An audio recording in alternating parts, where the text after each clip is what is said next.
on today's episode of Anime Afterthought ReZero Season 2 Episode 11, The Taste of Death. I'm still trying to comprehend why this episode hit me so hard. Was it because for one brief shining moment in this last series of loops, things seem to finally be going Subaru's way, flying high only to be waiting for the inevitable crash? Was it the myriad of giant revelations that, although confirm my suspicions, still shock me to my very core? Or was it the fact that these characters are so broken that one's greatest wish is her own death, while the other seems to have finally snapped under the pressure? All this compounded by the fact that it's been orchestrated by one single individual, leaving us to wonder what the fuck is going on. Once again, it seems that ReZero has outdone itself. Episode 11 is just mind-boggling compared to episode 10, and so on and so forth. Every time you think they can't one-up themselves, they prove you wrong. And like I said, today's episode is no exception. Now remember, last we left off, we were still dealing with the most ambiguous scene of the series so far, at least in my opinion. Satella or Amelia. There really are two distinct camps going on during this whole argument conversation. The whole question is, was that Amelia possessed, or was that a manifestation of actually, Satella, the Witch of Envy? No matter what camp you are, I think the greater question is, in its final moments alive in this loop, being suffocated by Satella's miasma of love, Subaru makes a promise, swears an oath to save her. And the greatest question is, who did he actually promise that to? In the scene just before this, he's well aware of who he's talking to, as he says he has no room, no love in his heart for a third wheel. Hell, he'd rather date any of the other witches than you. So obviously he is talking to Satella at this point, but remember his little dip into the Witch of Envy craziness pool. There was a merging of consciousness going on. So it really does make you wonder, was he actually still talking to Satella, or at this point has he realized, both by merging with this slew of other minds and, the giant reveal being that this individual, whether it is Amelia possessed or a manifestation of Satella, looks exactly like Amelia, in the very last seconds of his life,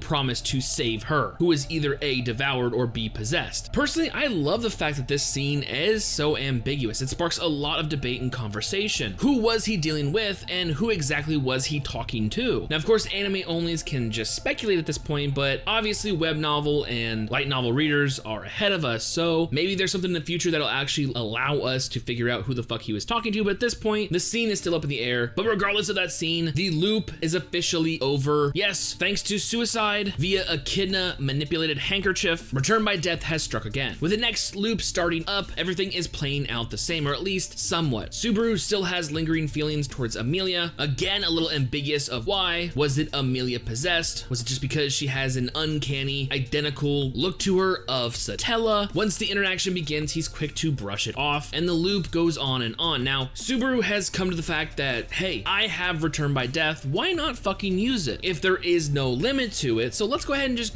treat my lives as such. I'll go ahead and use up whatever I can, throw it away, and start over. I mean, that is a very fucked up mindset. Like you guys said, that is a very fucked up mindset. But at this point, Return by Death is the only power he can truly rely on. So once again, it seems Subaru is starting out this loop, heading towards the Roswaal mansion, and this will pick up today's episode. Everything seems fine and dandy. He finally has Petra, Rem, and Frederica sent to the village for safe harbor, safekeeping. There's only one last individual that he needs to get out of the mansion, and at this point, he knows what's up. Well aware of the fact that she has a gospel, well aware of the fact that she's under contract. Now knowing both the question and the answer, he finally confronts Beatrice. Now she's quick to point out the irony, yet isn't shocked that Subaru is the one standing in front of her. The conversation once again starts off heavy, with both Beatrice clutching to her gospel, as well as Subaru angered by her unshakable faith in this book. Angry enough that Subaru proceeds to rip the book from Beatrice's clutches, revealing the first bomb of today's episode. Her gospel is in fact full of blank pages, for you see, it stopped showing the owner's future quite some time ago. Subaru is completely left dumbfounded. The guiding force in Beatrice's life is empty. Subaru decides to dig deeper, using this opportunity to interrogate Beatrice. And with his first question, he brings forth facts to light that I've theorized about for some time now. Beatrice, are you in fact a spirit under contract to Echidna? Finally, my guess is proven right. Yes, this 400-year-old lolly is in fact under contract by the Witch of Greed to protect her wealth of knowledge, aka the Forbidden Library. That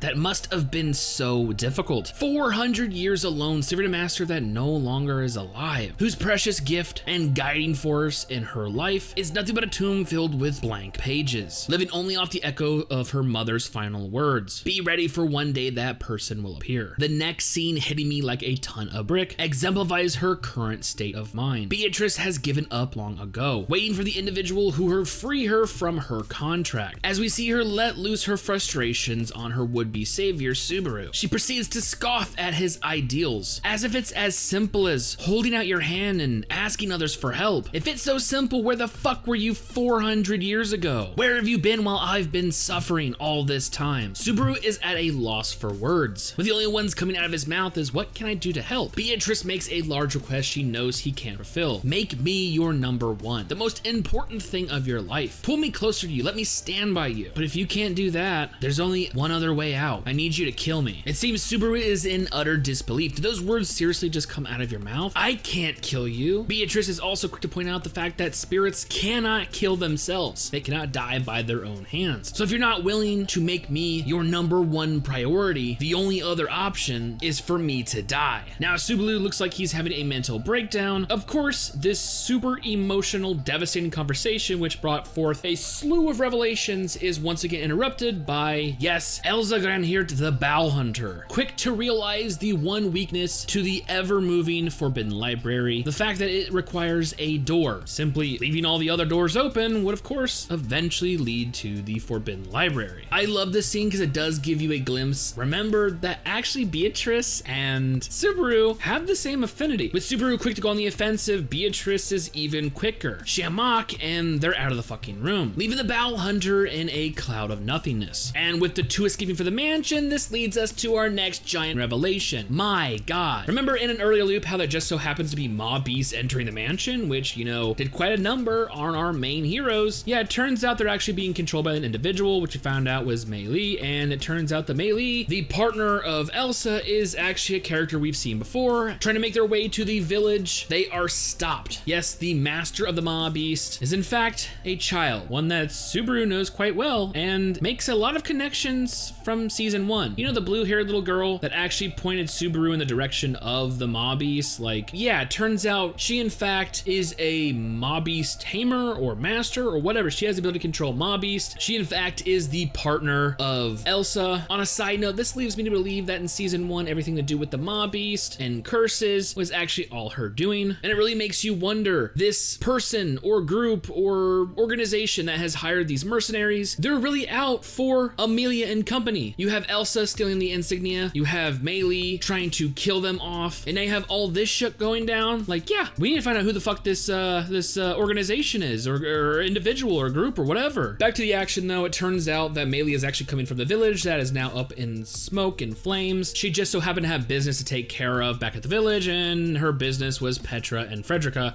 But don't worry, Petra's her friend, so she only had a mob beast devour her in one bite, make it quick and, you know, no suffering.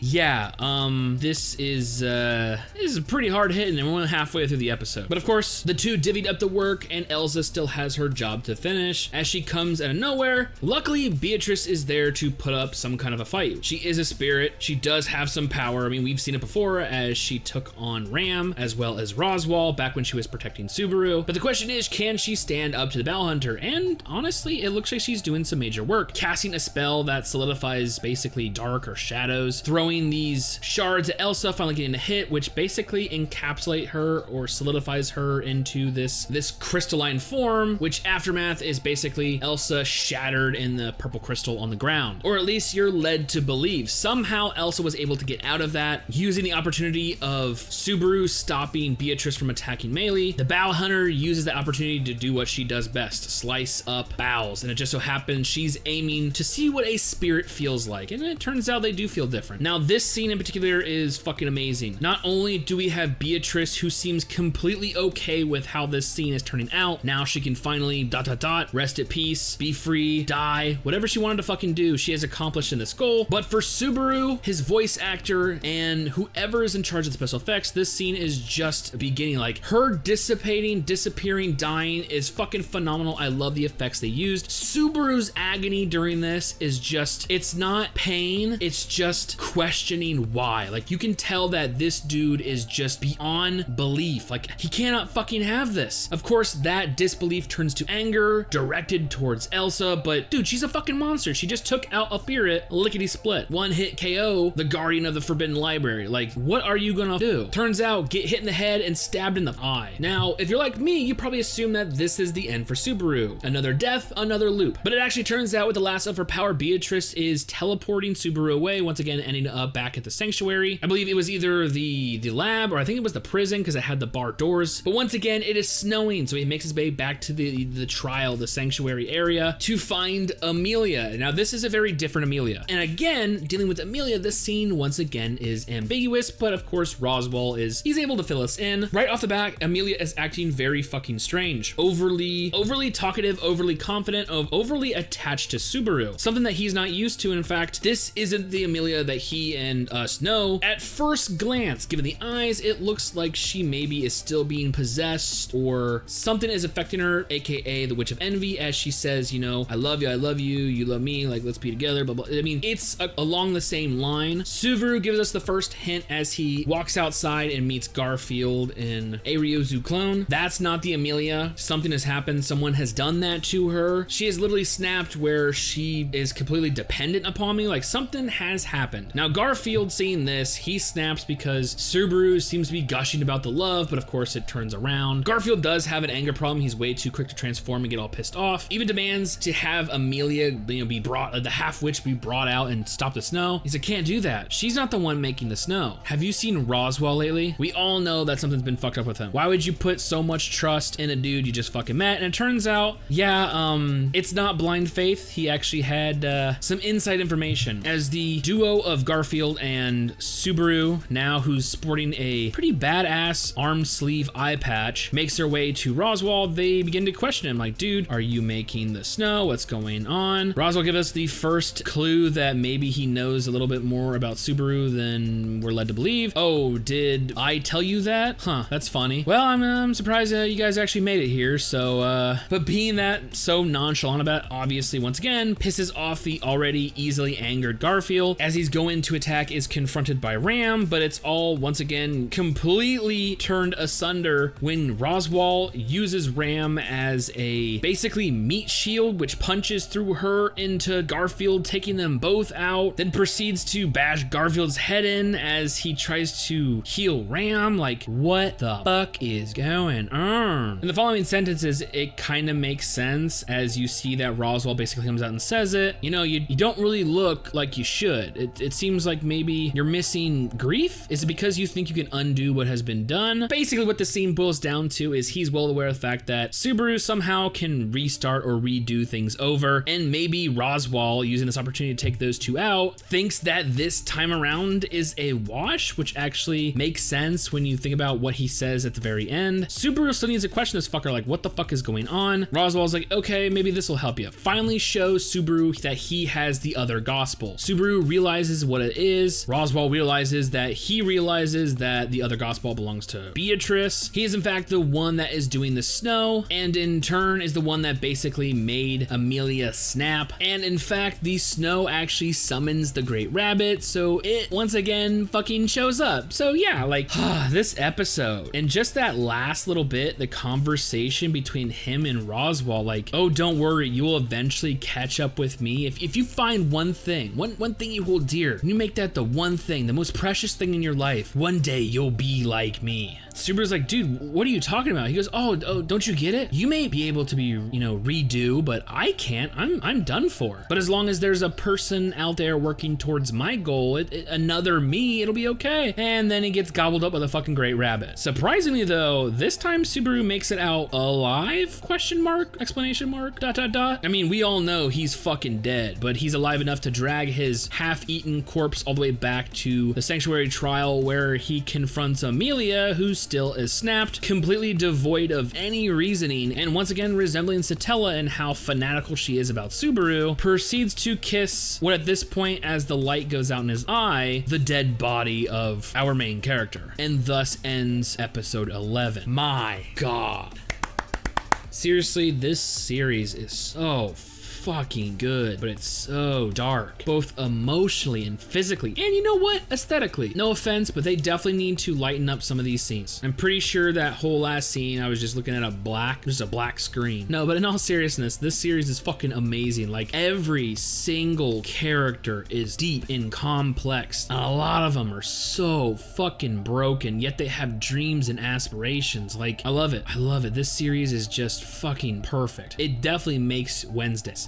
Going forward, where the fuck do we go now? Somehow, even leaving by himself and early, making it to the mansion, sending both Petra, Ram, and Frederica away, and taking the time to try to coerce Beatrice to come with him, Elsa and Mei Li were given inside information to come even earlier. He was shocked and surprised to see them there. Does getting Beatrice on his side still the #1 priority? Now knowing the fact that Roswaal is, dare I say it, something other than human. Like, this guy is something else. He should obviously not be left alone with Amelia. But if we stop him from summoning snow, will it stop the Great Rabbit? Will that, kill two birds with one stone? We do still have the other 2 trials to deal with. Like, how long is this season? My God. Another interesting fact is the letter. A nonchalant letter that anyone skimming through an episode might not pay attention to was actually brought up. Not only did Amelia not know, which probably led to her assuming Subaru abandoned her, which led to,